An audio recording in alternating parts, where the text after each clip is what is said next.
একটা প্রশ্ন, পৃথিবীতে এমন দুটি সবজি আছে যেগুলো শক্তি বাড়ায়, শরীর গরম করে, কিন্তু তবুও ভগবানের ভোগে কখনো দেওয়া হয় না। হ্যাঁ, পেঁয়াজ আর রসুন। কিন্তু কেন? শুধু উপবাস কিংবা নিয়মের জন্য নাকি এর পেছনে লুকিয়ে আছে কোনো অন্ধকার অতীত? পুরাণ বলে এই দুই সবজির জন্ম হয়েছিল রক্তের ছিটে থেকে, রাক্ষসের মুখ থেকে পড়ে যাওয়া অমৃতের ফোঁটা থেকে। আর সেই কারণেই যতই উপকারী হোক না কেন, এগুলো নাকি মানুষের মনে জাগিয়ে তোলে রাক্ষসী প্রবৃত্তি। হিন্দু পুরাণের সবচেয়ে রহস্যে মোড়া অধ্যায়, সমুদ্র মন্থন। একদিকে দেবতারা, একদিকে অসুরেরা, মধ্যেখানে উত্তাল সমুদ্র, যার গহ্বর থেকে একে একে উঠে আসতে লাগলো অদ্ভুত সব বস্তু। হালাহল বিষ, লক্ষ্মী দেবী, ঐরাবত, কল্পবৃক্ষ, আর সবশেষে অমৃতের ঘট। অমৃত প্রাপ্তির পরেই শুরু হল আসল দ্বন্দ্ব। কারা পাবে অমরত্ব, দেবতা না অসুর? আর এই সংঘাত থামাতেই ভগবান বিষ্ণু ধারণ করলেন ইতিহাসের সবচেয়ে মোহজদানো রূপ, মোহিনী অবতার।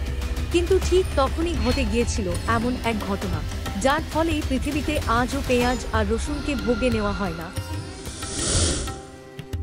যেখানে অমৃত, সেখানে লোভ, আর লোভ থেকেই জন্ম নেয় প্রতারণা।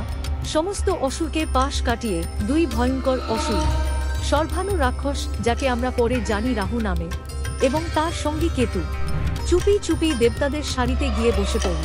মোহিনী রূপী বিষ্ণু তখন কারো মুখের দিকে তাকাচ্ছেন না, স্রেফ একে একে অমৃত ঢেলে দিচ্ছেন সবার হাতে। ঠিক সেই সুযোগেই রাহু ও কেতুর ঠোঁটে পৌঁছে যায় অমৃতের কয়েক ফোঁটা। কিন্তু ঠিক তখন দূর থেকে সূর্যদেব ও চন্দ্রদেব এই ছলনা দেখতে পেয়ে ভগবান বিষ্ণুকে সতর্ক করে দেন, প্রভু, এরা দেবতা নয়, এরা রাক্ষস। মুহূর্তের মধ্যে ছটফটিয়ে ওঠে দৃশ্যপট। ভগবান বিষ্ণু হাতে তুলে নেন নিজের সুদর্শন চক্র, আর এক আঘাতে কেটে ফেলেন রাহুকেতুর মাথা। কিন্তু তখনও দেরি হয়ে গেছে, কারণ অমৃতের কয়েক ফোঁটা ইতিমধ্যে তাদের মুখে পড়ে গিয়েছে। ফলে মাথা দুটো হয়ে যায় অমর, আর শরীর পরে থাকে মৃত।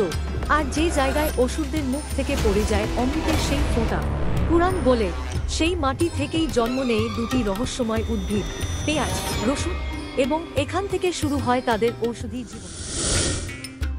যে মাটিতে রাক্ষসের মুখ থেকে অমৃত ঝরে পড়ে, সেই মাটি কি সত্যিই শুদ্ধ থাকতে পারে? পুরাণকারেরা বলেন, পেঁয়াজ ও রসুনের শরীরে লুকিয়ে থাকে অমৃতের শক্তি, কিন্তু মনে রয়ে যায় রাক্ষসের প্রবৃত্তি।